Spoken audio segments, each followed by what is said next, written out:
आप सभी लोगों का आपके यूट्यूब चैनल एमसीक्यू अड्डा पर स्वागत है। ये यूट्यूब चैनल खासकर कॉम्पिटिटिव एग्जामिनेशन के लिए बनाया गया है, जिसमें मल्टी चॉइस क्वेश्चंस हर एक सब्जेक्ट के जो सिविल सर्विसेज में आते हैं, एसएससी में, बैंक में या अदर कॉम्पिटिटिव एग्जामिनेशन में, सबके लिए काफ़ी यूजफुल है। कोशिश कर रहे हैं स्टैंडर्ड क्वेश्चन तैयार किए जाए, मॉडरेट हो, टफ हो, एनालिटिकल हो, ताकि आप लोग अच्छी तरह से उसे प्रैक्टिस कर सके, समझ सके। और आज आगे बढ़ते हैं, इंडियन पॉलिटी पर लेते हैं पार्ट 2 इसका 50 MCQ। चलिए बढ़ते हैं। पहला सवाल है, the grant of Diwani rights to the East India Company in 1765 is considered a major turning point in British Indian history because it allowed the company to establish full military control over Bengal, Bihar and Odisha.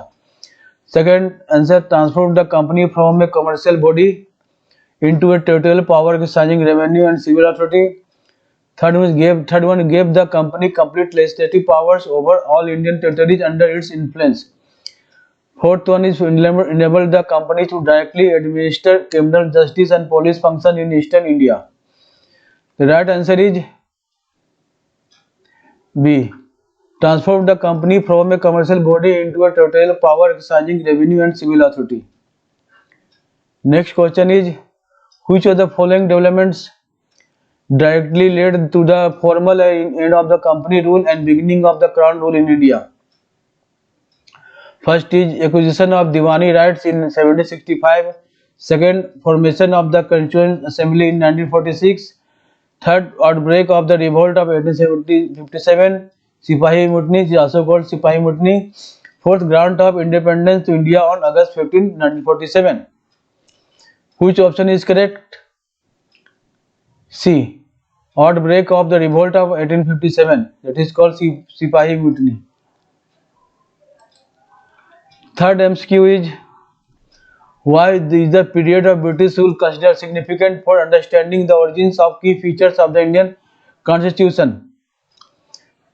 Option A, because British laws provided a detailed draft of India's 1950 Constitution. B, because administrative and legal institutions established during British rule created a framework later modified and written by independent India. C, because the British Parliament mandated that India must follow the Westminster model after independence. Fourth option, because the Constituent Assembly members were appointed by the British government and bound to follow colonial governance principles. Right answer is C. No, sorry, B. Because administrative and legal institutions established during British rule created a framework later modified and written by independent India. Next MCQ, the Regulating Act 1773 is considered a landmark because it, first option is, abolished the East India Company's trading rights and turned it into a fully administrative body. Option B, recognized for the first time the company's political and administrative roles in India. C, ended the independence of the court directors and transferred all powers to the British Crown. Option D, introduced provincial autonomy among the three presidency. Right answer is B. Recognized for the first time the company's political and administrative roles in India. Fifth MCQ is, which of the following was introduced by Regulating Act of 1773? First, establishment of Governor General of India. B, creation of an executive council to assist the Governor General of Bengal. C, establishment of high courts in presidencies. D, separation of commercial and political functions of the company. Right answer is creation of executive council to assist the Governor General of Bengal. Option B is right. The Supreme Court. Next question is, the Supreme Court at Calcutta, established under the Regulating Act 1773, consisted of option A 1 Chief Justice and 5 judges, B. One Chief Justice only. C. One Chief Justice and 3 other judges. D. A panel of the 5 barristers nominated by the Crown. Right answer is C. One Chief Justice and 3 other judges. Seventh MCQ is, which provision of Regulating Act of 1773 most directly reduced corruption among company officials? First option is subordination of Bombay and Madras to Bengal, establishment of the Supreme Court at Kolkata. C. Provision of private trade or acceptance of goods by company servants. D. Requirement to report revenue and military affairs to the Crown. Right option is C. Provision of private trade or acceptance of goods by company servants. Next MCQ is, the primary object of amending Act 1781 Act of Settlement was to, option A. Abolish the Supreme Court at Kolkata. Option B. Conflicts of jurisdiction between the Supreme Court and the Governor General's Council. Option C. Introduce bicameralism in British India. Option D. Increase the commercial powers of the Court of Directors. Right answer is B. Resolve conflicts of jurisdiction between the Supreme Court and the Governor General of Council. MCQ. Next MCQ is, under the amending Act of 1781, the Supreme Court was required to apply, option A. English criminal law for all inhabitants of Calcutta. Option B. Personal law of defendant, Hindu or Muslim. Option C. Roman civil law for revenue disputes. Option D. Regulations made by Governor General exclusively. Which option is right? B option is right. The personal law of defendant, Hindu or Muslim. Now MCQ number 10. Which of the following was excluded from the jurisdiction of Supreme Court by the amending Act of 1781? Option A. Matters involving Europeans residing in Calcutta. Commercial disputes between British merchants. Option C. Revenue related matters and revenue collection cases. Option D. Criminal offences committed within the town of Calcutta. Which option is correct? Revenue related matters and revenue collection cases.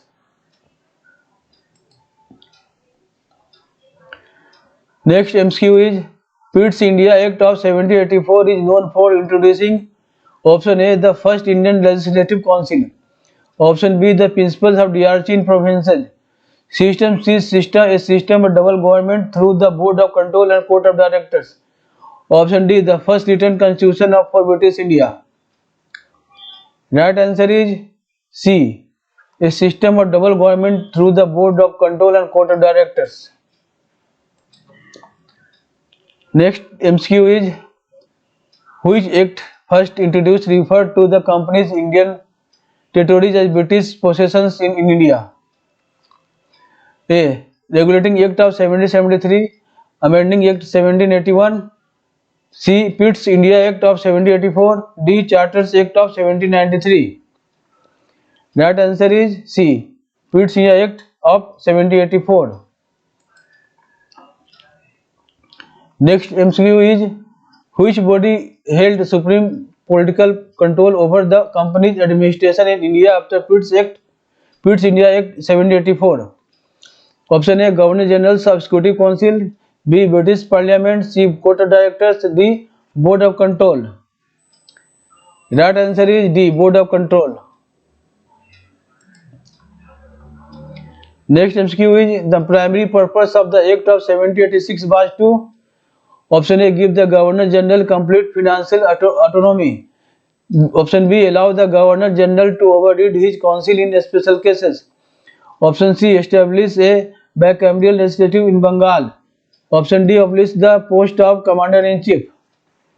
Right answer is B. allow the Governor General to override his council in special cases. MCQ 15. Which act first extended the overriding authority of Lord Cornwallis to all future Governor Generals? A. Act of 1786, B. Pitt's India Act 1784, C. Charter Act of 1793, D. Charter Act of 1883. Which option is true? Option C is true. Correct. Charter Act of 1793. MCQ 16. A significant feature of Charter Act of 1793 was option A. Opening Indian trade to all British traders. B. Continuing the company's monopoly over trade for another 20 years. C. Abolishing the Board of Control. D. Introducing open competition for civil services. Which is correct answer? B. Continuing the company's monopoly over trade for another 20 years. Next question is, under the Charter Act of 1793, members of the Board of Control were paid from option A. British Treasury, B. Local Indian revenues, C. Company's profits from China trade, D. Parliamentary grants. Which answer is right? Option B. Local Indian revenues is true. Next question. Which act first permitted Christian missionaries to officially enter India? Option A. Act of Settlement 1781. Option B. Charter Act of 1793. Option C. Charter Act of 1813. Charter D. Charter Act of 1833. Right answer is C. Charter Act of 1813. Next question. Which act fully ended the company's trade monopoly in India except tea and China trade? Option A. Charter Act of 1793. B. Charter B. Act of 1813. Option C. Act of 1786. Charter D. Charter Act of 1833. Right answer is B. Charter Act of 1813. Next question is, the Charter Act of 1813 asserted for the first time. Option A. Sovereignty, the sovereignty of Governor General. B. Sovereignty of the British Crown over company territories. Option C. The legislative power of provincial governments. D. Equality of Indian and British traders. Which answer is correct? Option B is correct. The sovereignty of British Crown over company territories. Next question is, which act authorized local governments in India to impose taxes and punish those who did not pay? Options are Charter Act of 1793, Charter Act of 1813, Regulating Act 1773, Charter Act of 1833. Option B is correct, Charter Act of 1813.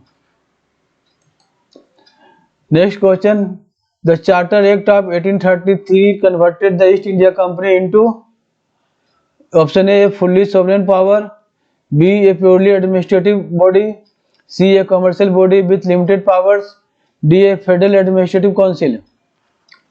The correct answer is B. a purely administrative body. Next question, who became the first Governor General of India under the Charter Act of 1833?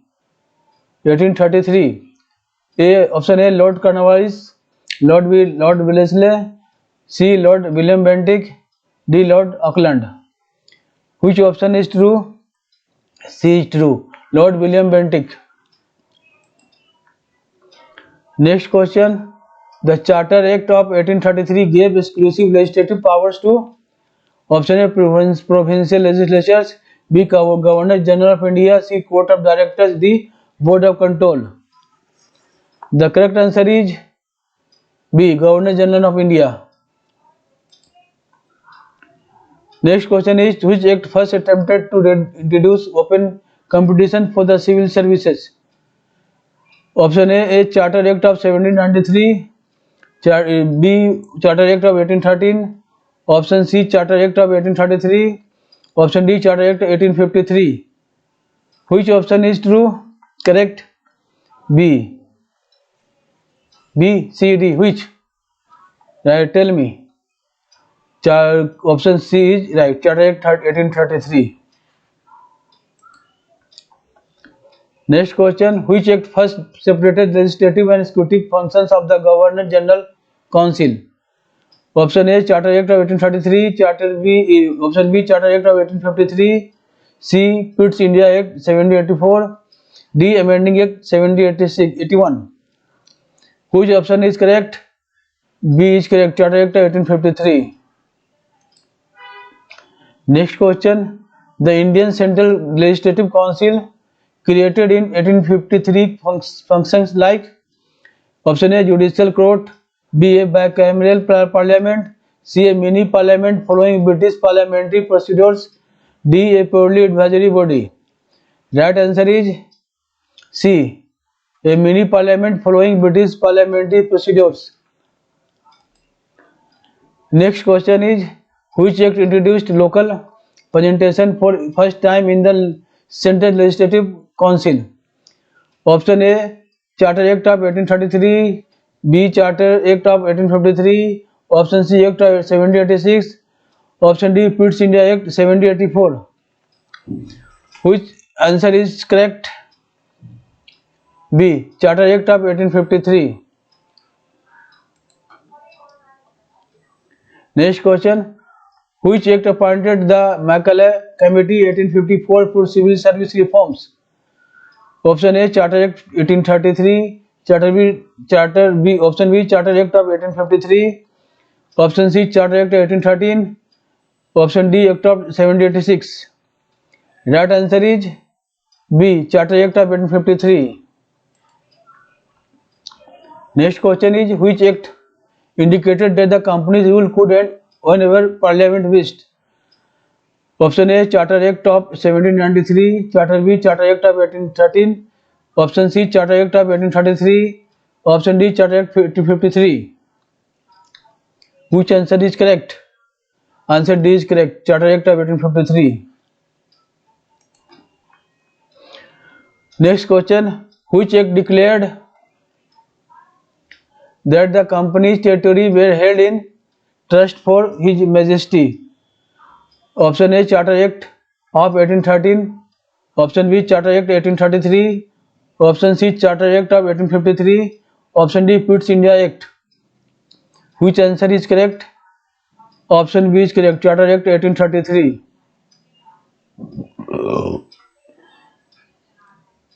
Next question is, which act deprived Bombay and Madras of their legislative powers?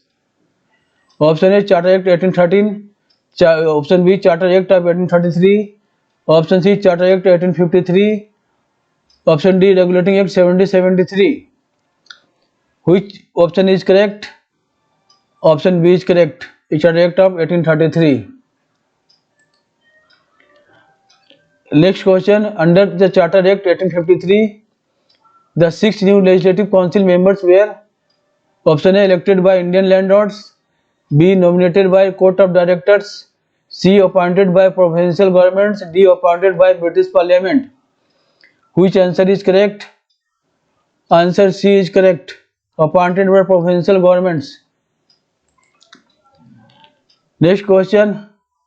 With reference to the Government of India Act 1858, consider the following statements. First, it abolished the East India Company and transferred its power to British Crown. Option B, it introduced a federal structure in British India.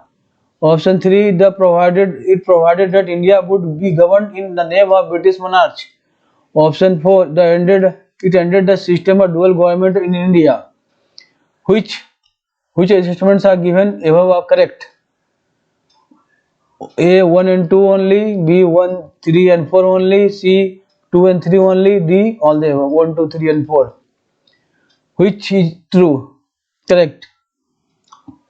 Option B is correct. 1, 3 and 4. Next question. Which of the following changes were introduced by the Government of India Act 1858? First, designation of Governor General was changed to Viceroy. 2, Secretary of State for India became a member of the British Cabinet. 3, Indian Legislative Council was expanded with elected members. 4th, the Viceroy became the representative of British Crown. Select the correct answer using the code given below. Option A, 1 and 3 only. Option B, 1, 2 and 4 only. Option C 2 and 3 only. Option D 1, 2, 3 and 4 only. Which option is correct? B is correct. 1, 2 and 4. Next question. Consider the following statements regarding the Secretary of State for the India under the Act of 1858. First, he exercised complete control over Indian administration. B. Second one, he was responsible to the British Parliament. 3. He functioned independently of any advisory body. Fourth, he was assisted by a Council of India. Which of the following statements given are correct? Option A 1 and 2 only. Option B 1, 2 and 4 only.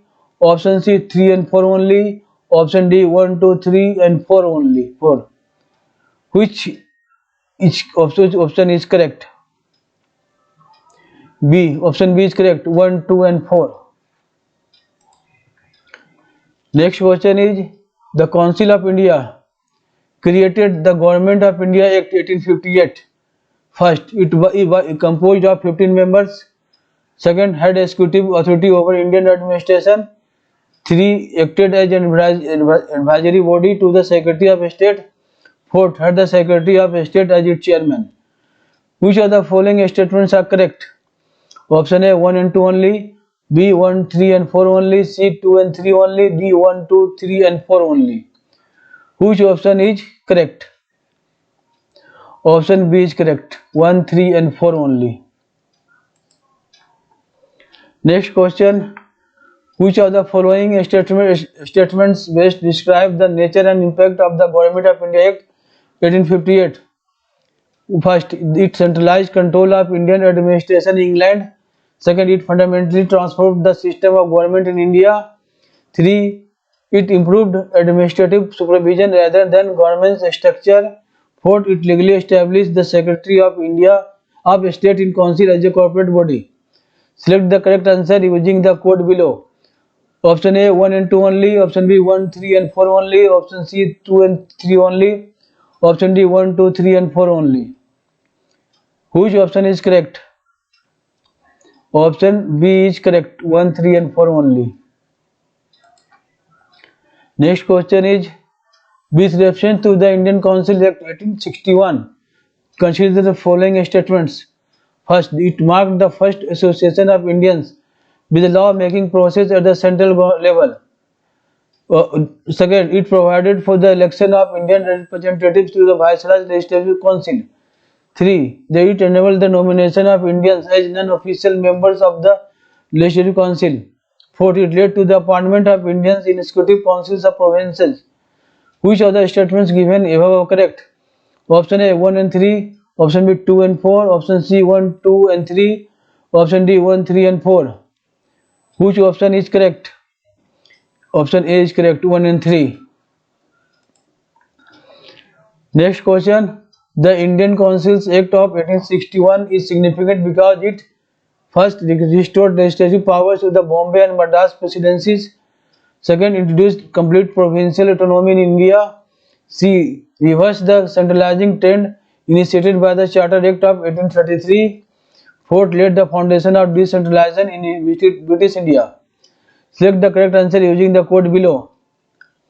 Option A 1 and 2. Option B 1, 3 and 4. Option C 2 and 4.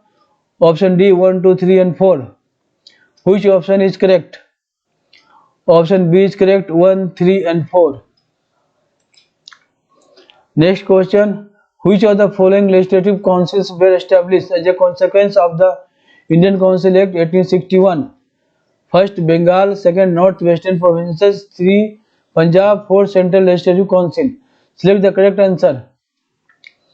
Option 1 and 2 only. B 1, 2 and 3 only. C 1, 2, 3 and 4 only. D 1, 3 and 4 only. Which option is true? Option B is true. 1, 2 and 3 only. Option next MCQ. Consider the following statements regarding the portfolio system. First, it was formally recognized by the Indian Council Act of 1861. Second, it was first introduced by Lord Canning in 1859. Third, it allowed council members to independently issue final orders for their departments. Option 4, fourth statement, it acknowledged collective responsibility of the Viceroy's Council. Which of the statements given above are correct? Option A 1, 2 and 3, option B 2 and 4, option C 1, 3, option D 1, 2, 3 and 4. Which answer option is correct? Option A is correct. 1, 2 and 3. Next question. Under the Indian Councils Act 1861, the Viceroy was empowered to first issue ordinances without the approval of the Legislative Council during emergencies, to frame rules for convenient transaction of council business, third, suspend the functioning of provincial legislative council permanently, fourth, nominate Indian members to the legislative council. Which of the above are correct? Option A 1 and 2 only, option B 1, 2 and 4 only, option C 2, 3 and 4 only, option D 1, 2, 3 and 4 only. Which option is correct? Option B is correct. 1, 2 and 4 only. Next question. Which reference to the Indian Council Act of 1909 consider the following statements? First, it increased the size of both central and provincial legislative councils. Second, it abolished official majority in the central legislative council. Third, it allowed provincial legislative council to have non-official majority. Which of the statements given above correct? Option A 1 and 2, option B 1, 2 and 3, option C 2 and 3, option D 1, 2 and 3. Which option is correct? Option B is correct. 1 and 3. Next question is, the Indian Council Act of 1909 is considered significant because it first introduced separate electorates for Muslims. Second, gave Indians the right to frame the budget. 3. Expanded deliberative functions of the Legislative Council. Select the correct answer using the code below. First, option A 1, 2, option B 1, 3, option C 2 and 3, option D 1, 2, 3. Which option is correct? B option is correct. 1 and 3. Next question. Consider the following about communal representation under the Indian Council Act of 1909. First, Muslim members were elected by Muslim voters only. Second, separate electorates were extended to all religious communities. 3. The Act legally recognized communal representation. Which of the above are correct? Option A 1 only, option B 1 and 3, option C 2 and 3, option D 1, 2 and 3. Which option is correct? Option B is correct. 1 and 3. With reference to the executive councils under the Indian Council Act 1909, consider the following statements. First, Indians were appointed for the first time to executive councils. Second, Satyendra Prasad Sinha became the first Indian law member. 3. Indians formed a majority in the Viceroy's Executive Council. Which of the statements are correct? Option A 1 and 2, option B 2 and 3, option C 1 and 3, option D 1, 2 and 3. Which option is correct? Option A is correct. 1 and 2. Next question. Which of the following bodies received separate representation under the Indian Council Act of 1909? First, Chambers of Commerce. Second, universities. 3. Jamindaris. 4. Trade unions. Select the correct answer. Correct answer is A 1, 2 and 3. MCQ 49. Why is the Lord Minto referred to as the father of communal electorates? First, he supported Muslim political demands. Second, he introduced separate electorates through constitutional reform. Third, he opposed Indian National Congress. Select the correct answer. Option A 1 only, option B 2 only, option C 1 and 2 only, option D 1, 2 and 3. The correct answer is C 1 and 2. MCQ 50. This is the last but not the least. Which of the following best describe the limitations of the Indian Council Act of 1909? First, it retained British control at the center. Second, it promoted communal divisions in Indian society. 3. It introduced responsible government at the provincial level. Select the correct answer. Option A 1 and 2, option B 2 and 3, option C 1 3, option D 1 2 and 3. The correct answer is A 1 and 2. मुझे उम्मीद है कि ये video आपको पसंद आया होगा NEFT पे। जो सवाल आपने प्रैक्टिस किए, आपने देखे, समझे, इसे प्रैक्टिस कीजिए और हाई स्कोर कीजिए मार्क्स में, एग्जामिनेशन में असफल होइए। मेरी यही शुभकामना है। अगर कंटेंट अच्छे लगे तो हमारे यूट्यूब चैनल एम्स की अड्डा को सब्सक्राइब करें, लाइक करें, शेयर करें और बेल बटन प्रेस करें ताकि हमारा वीडियो अपलोड होते ही आप तक पहुंच जाए। तब मिलते हैं अगले वीडियो में, तब तक के लिए बाय बाय।